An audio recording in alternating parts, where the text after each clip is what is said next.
ने उगला जहर, 2027 से पहले बड़ी तैयारी। नमस्कार, आप देख रहे हैं योगी अनकट। आज के इस एपिसोड में मैं आपको बताऊंगी कि कैसे उत्तर प्रदेश में नफरत फैलाने की कोशिश की जा रही है, कि कैसे 2027 के यूपी विधानसभा चुनाव से पहले हिंदू मुसलमानों को बांटने की कोशिश चल रही है और ये सब मौलाना गैंग कर रहे हैं। तो चलिए योगी अनकट में पहले जानेंगे कि यूपी के इटावा के मौलाना ने बंगाल में दी गई एक तकरीर में जमकर जहर उगला है और कहा कि यूपी अब मुसलमानों के लिए सेफ नहीं है, मुसलमानों को बंगाल शिफ्ट हो जाना चाहिए। साथ ही ये भी कहा कि मस्जिदों और मज़ारों को तोड़ा जा रहा है, मस्जिदों को वहां से लाउड स्पीकर हटाए जा रहे हैं, अब यूपी मुसलमानों के लिए सुरक्षित नहीं रह गई। दूसरी खबर जानेंगे कि मुस्लिम संगठन ऑल इंडिया मुस्लिम जमात के अध्यक्ष मौलाना साहबुद्दीन रजवी बरेलवी ने सीएम योगी आदित्यनाथ की तारीफ की है।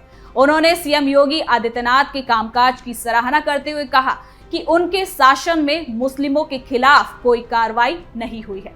तो चलिए दोनों खबरों को बिना किसी काटछाट के योगी अंदाज में जानते हैं जरा विस्तार से।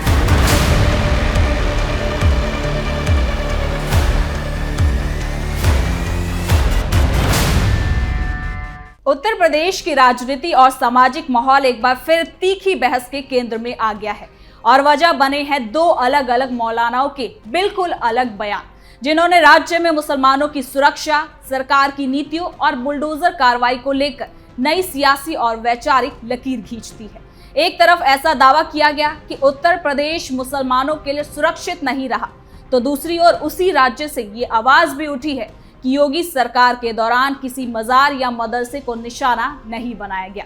इन दोनों बयानों ने न सिर्फ राजनीतिक गलियारों में हलचल मचाई है, बल्कि आम लोगों के बीच भी सवाल खड़े कर दिए हैं कि आखिर सच्चाई क्या है। मौलाना जर्जिश अंसारी का दावा, यूपी में मुसलमान सेफ नहीं। आपको बता दें कि हाल ही में इटावा से सामने आया एक बयान में मौलाना जर्जिश अंसारी ने दावा किया कि उत्तर प्रदेश में मुसलमान सुरक्षित नहीं है। उन्होंने यहां तक कह दिया कि मुस्लिम समाज को इस राज्य से पलायन करके दूसरे राज्य, खासकर पश्चिम बंगाल की ओर रुख करना चाहिए। उनका कहना था कि यूपी में लगातार मदरसों पर कार्रवाई, धार्मिक प्रतीकों पर सख्ती और प्रशासनिक कदमों ने डर का माहौल बना दिया है।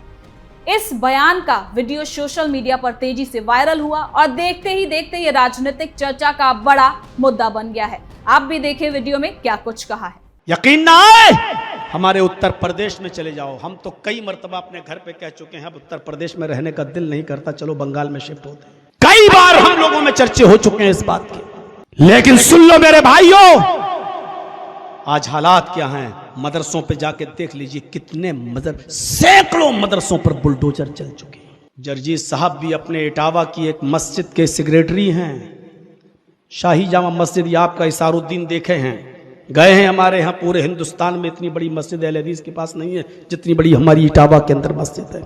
उस मस्जिद का मैं सेक्रेटरी हूँ, मुतवल्ली हूँ। अपनी मस्जिद में जुमे का खुतबा तो मैं दे सकता हूँ, लेकिन इशा के बाद कोई प्रोग्राम भी बिना परमिशन के हम नहीं कर सकते, और परमिशन भी नहीं मिलती है, और मिलेगी भी तो 10 बजे से ज्यादा आप माइक नहीं बजा सकते हो, और वो भी सिर्फ अंदर ही अंदर, सिर्फ 10 बजे तक माइक, सिर्फ मस्जिद में आपकी आवाज रहे, मस्जिद के बाहर आवाज ना जाए। इस कंडीशन में हम उत्तर प्रदेश के लोग रह रहे हैं। अजानों पे पाबंदी हो चुकी है, कोई देके देख ले आज जोर से अजान।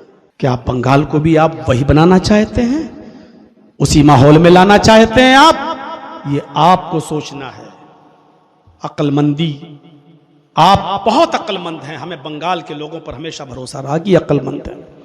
हम जैसे लोग भी चाहते हैं कि सेफ्टी अगर मिल सकती है तो बंगाल में मिल सकती है, कहीं इसको नजर न लग जाए। सुना आपने मौलाना जर्जिश अंसारी को।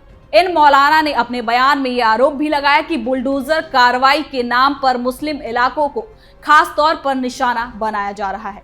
सरकार की नीतियां एक समुदाय को मानसिक रूप से डराने का काम कर रही है। साथ ही प्रशासनिक सख्ती का असर सीधे तौर पर गरीब और कमजोर तबके पर पड़ रहा है, जिससे उनमें असुरक्षा की भावना भी बढ़ रही है। यही वजह है कि उन्होंने मुस्लिम समाज से सुरक्षित जगह की तलाश करने की बात कही है। अब आप खुद सोचिए कि कैसे यूपी में मुसलमानों को भड़काया जा रहा है, आपस में ही बांटने की कोशिश चल रही है। और ये कर कौन रहा है? कुछ संगठित मौलाना गैंग जो प्रदेश को बांटना चाहते हैं। सत्ता पक्ष भी इसे गैर जिम्मेदाराना और भड़काऊ बयान बता रहा है। साथ ही सरकार समर्थकों का कहना है कि इस तरह के बयान समाज में डर फैलाने और माहौल को बिगाड़ने के लिए दिए जाते हैं। उनका इस पर कहना है कि उत्तर प्रदेश में कानून व्यवस्था पहले से काफी बेहतर हुई है और अपराधियों के खिलाफ कार्रवाई धर्म देखकर नहीं बल्कि कानून के तहत चल रही है। तो वही विपक्षी दलों ने इस बयान को सरकार की नीतियों से जोड़ते हुए कहा कि अगर ऐसे आरोप सामने आ रहे हैं तो सरकार को सोच विचार करना चाहिए। विपक्ष का कहना है कि बुलडोजर कार्रवाई और प्रशासनिक फैसलों को लेकर लोगों में डर बन गया है जिसे नजरअंदाज नहीं किया जा सकता।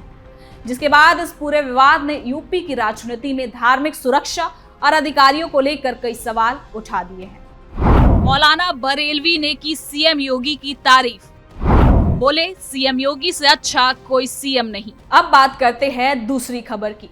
तो आपको बता दें कि इसी बीच इस बहस को एक नया मोड़ तब मिला जब ऑल इंडिया तंजीम ए उलेमा ए इस्लाम के प्रमुख मौलाना साहबुद्दीन रजवी बरेलवी ने मुख्यमंत्री योगी आदित्यनाथ की खुलकर तारीफ कर दी।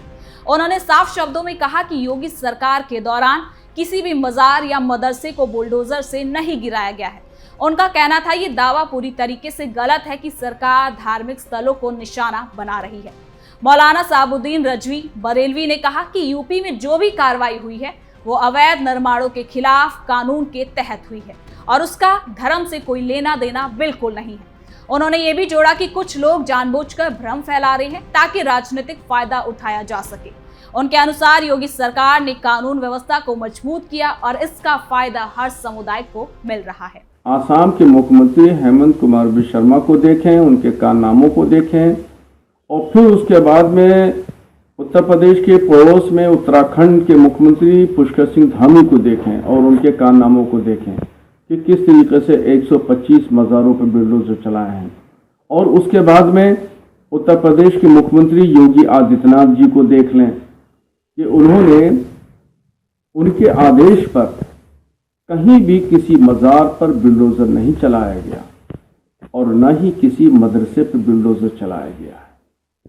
अगर आप यानी ममलुकुर रहमान साहब तीनों मुख्यमंत्रियों का तवाजुन करें तो उसमें फिर खुद ही ममलुकुर रहमान साहब खुद कहेंगे कि हाँ, योगी आदित्यनाथ जी अच्छे मुख्यमंत्री हैं।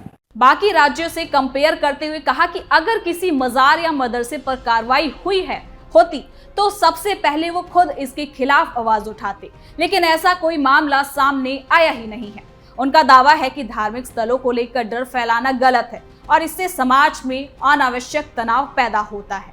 और मौलाना बरेलवी के इस बयान को सत्ता पक्ष ने हाथों हाथ लिया और इसे सरकार की नीतियों के समर्थन के तौर पर पेश किया है।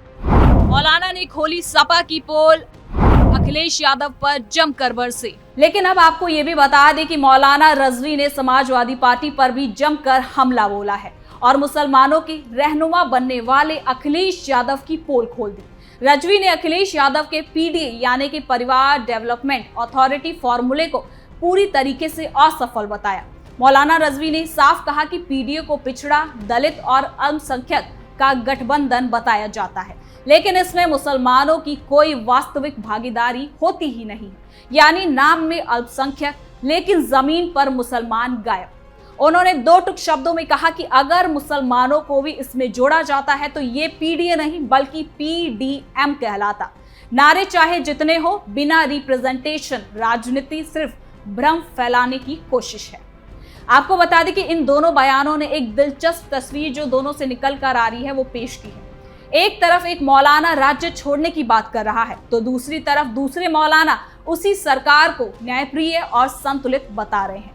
यही विरोधाभास इस पूरे मुद्दे को और ज्यादा पेचीदा बना रहा है।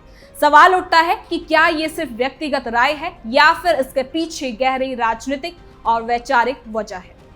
तो आपको बता दें कि इन बयानों के पीछे एक खास वजह 2027 का यूपी विधानसभा चुनाव है। मौलाना जर्जिश जो यूपी विधानसभा से पहले मुसलमानों को भड़काने में लगे हैं, सरकार के खिलाफ आग उगलने में जुटे हैं, साथ ही ये कह रहे हैं कि मुसलमानों को बंगाल चले जाना चाहिए। इससे दो बात सामने आती है कि यहाँ यूपी में धर्म के नाम पर लोगों को बांटा जाए और उनमें सरकार के खिलाफ जहर भरा जाए, और दूसरा कि बंगाल में मुसलमानों की मेजॉरिटी को और ज्यादा मजबूत किया जाए। तो वही इस पूरे मामले में सोशल मीडिया की जो प्लेटफॉर्म है वो कहीं ना कहीं एक खास भूमिका निभाती है, जहां मौलाना जर्जिश अंसारी का बयान कुछ ही घंटों में वायरल हो गया, जिस पर हजारों प्रतिक्रिया सामने आई। कुछ मुस्लिम संगठन के लोगों ने इस बयान का समर्थन किया तो कई ने इसे भड़काऊ बताया। तो वही मौलाना बरेलवी का बयान भी तेजी से वायरल हो रहा है और सरकार समर्थकों ने इसे विपक्ष और आलोचकों के जवाब के तौर पर पेश किया है। आपको बता दें कि दोनों बयानों में बुलडोजर एक्शन का जिक्र किया गया है, जिस पर सरकार की ओर से ये बार बार कहा जाता है कि कार्रवाई अवैध निर्माण के खिलाफ है, चाहे वो किसी भी धर्म या फिर समुदाय से क्यों ना जुड़ा हो। प्रशासन का दावा है कि नियमों के तहत नोटिस दिए जाते हैं और उसके बाद ही कोई कदम उठाया जाता है, लेकिन आलोचकों का कहना है कि कार्रवाई की टाइमिंग और तरीका सवालों के घेरे में है। यानी कि इस मामले पर धार्मिक और सामाजिक जानकारों का भी कहना है कि ऐसे बयानों से आम मुस्लिम समाज में भ्रम का माहौल बनता है। एक और डर की बात कही जाती है, दूसरी ओर सुरक्षा और निष्पक्षता के दावे किए जाते हैं। इसका असर आम लोगों के मन पर साइकोलॉजिकली पड़ता है, जो पहले से ही महंगाई, बेरोजगारी और रोजमर्रा की समस्याओं से जूझ रहे हैं। यानी कि कुल मिलाकर योगी अनकट में आपने देखा कि कैसे 2027 से पहले राज्य में माहौल को गरमाया जा रहा है, मुसलमानों को भड़काया जा रहा है, तो वहीं सरकार का एक्शन कहीं ना कहीं अब मुसलमानों का दिल भी जीत रहा है। तो फिलहाल के लिए योगी अनकट में इतना ही। कल फिर मिलेंगे नई खबर के साथ। देखते रहिए कैपिटल टीवी उत्तर प्रदेश। धन्यवाद।